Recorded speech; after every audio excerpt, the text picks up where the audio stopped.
Le saint du jour, présenté par Joséphine.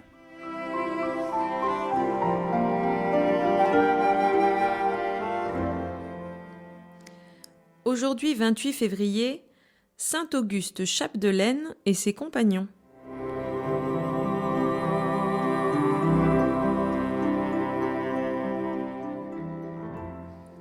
Auguste Chapdelaine, né au diocèse de Coutances en 1814, membre de la Société des missions étrangères de Paris, partit en 1851 pour la Chine.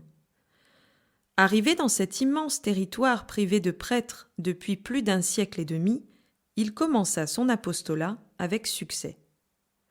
Mais il fut bientôt arrêté avec 4 nouveaux chrétiens et 2 catéchistes. Le mandarin du lieu les fit mettre en prison. Pourtant, après les avoir interrogés, il montra une certaine ouverture d'esprit et les relâcha.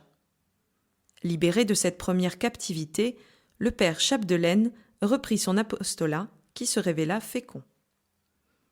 Or, à la suite des calomnies, il fut amené à confesser sa foi devant le tribunal d'un autre mandarin, celui-ci nettement hostile au christianisme. Il ne fut pas seul, et il eut certainement, malgré les souffrances endurées, la satisfaction de constater que la foi en Jésus-Christ, annoncée par lui, avait pris de solides racines chez ses convertis. Il fut emprisonné avec 25 des leurs, tous frappés de coups de rotin, chargés de chaînes et de la cangue.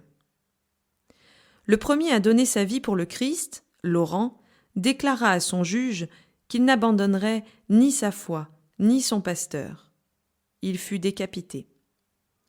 Puis ce fut le tour d'une femme, nommée Agnès, qui était catéchiste. Enfermée dans une cage, on la laissa mourir de faim et de soif, après lui avoir fait subir diverses tortures. Le père Chapdelaine fut ensuite interrogé sur sa religion, puis, enfermé lui aussi dans une cage, il fut également torturé.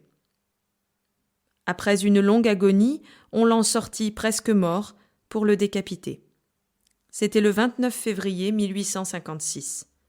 Les autres moururent avec le même courage et la même résolution de rester fidèles jusqu'au bout à celui qui, le premier, avait donné sa vie pour eux.